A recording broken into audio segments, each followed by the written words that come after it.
রাজনীতি প্রত্যেকটা কাজের ভিতরে হালাল হারাম আছে, প্রত্যেকটা কাজের ভিতরে কি আছে? হালাল হারাম আছে। ওরকম ভাবে যারা রাজনীতি করেন তাদের উদ্দেশ্যে বলতেছি, রাজনীতি করা হালাল, রাজনীতি করা হারাম।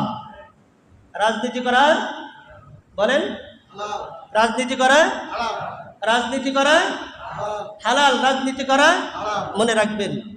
কেউ যদি অস্বীকার করে যে রাজনীতি করা যাবে না, রাজনীতি কোরআন হাদিসে নাই, তার ঈমান চলে যাবে। বলেন নাউজুবিল্লাহ।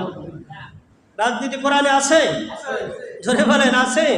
এটা ভাই ঈমানের অনেক বড় একটা প্রশ্ন। বুঝিয়েন, আমরা বিভিন্ন সময় হয়তো অনেকে জানি না, দলকে মহব্বত করে, বিভিন্ন জিনিসকে মহব্বত করে আমরা অনেক সময় এটাকে একদম না করি না, এটা হুজুরদের কাজ করতে না যায়। রাজনীতি কোরআনে আছে, এটা স্বীকার করতে হবে। বলেন রাজনীতি কোরআনে, রাজনীতি শরীয়তের অংশ, রাজনীতি ইসলামের অংশ, এটা আপনাকে মানতে হবে, আপনার বিশ্বাস করতে হবে। আপনি মানেন না মানেন সেটা পরের বিষয়। সবাই জানে নামাজ পড়তে হবে, সবাই পড়ে, এ ভাই পড়ে, কিন্তু এটা হলো মৌলিক একটা বিষয়। বুঝিয়ে, মুহাম্মদ রাসূলুল্লাহ পৃথিবীর মধ্যে সর্বশ্রেষ্ঠ রাজনীতিবিদ ছিলেন, ঠিক কিনা জোরে বলেন? রাজনীতি যদি কোরআনে না থাকতো, রাসূল রাজনীতি করত? বলেন।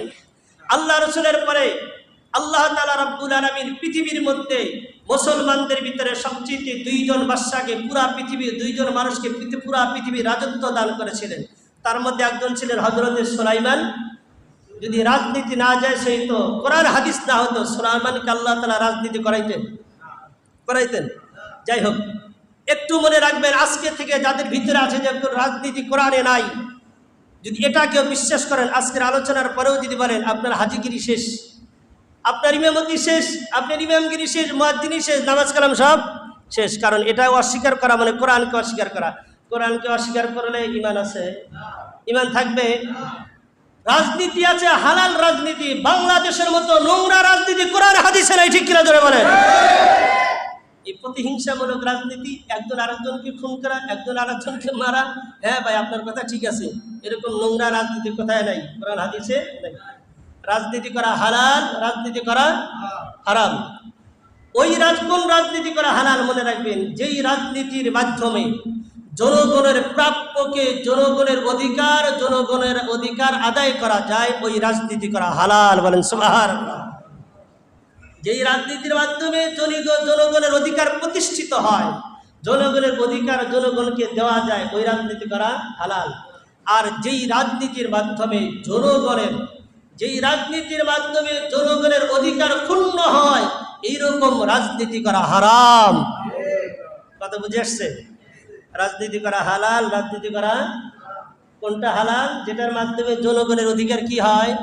প্রতিষ্ঠিত হয়, জনগণের অধিকার জনগণকে দেওয়া যায়, এই রাজনীতি করা হালাল।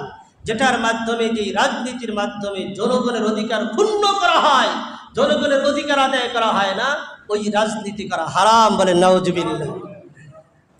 যেই অধিকার জনগণের আদায় করা যায় রাজনীতির মাধ্যমে, এরকম যদি রাজনীতি করতে পারেন, এই রাজনীতি আপনাকে জান্নাত পর্যন্ত নিয়ে যাবে। বলেন সুবহানাল্লাহ।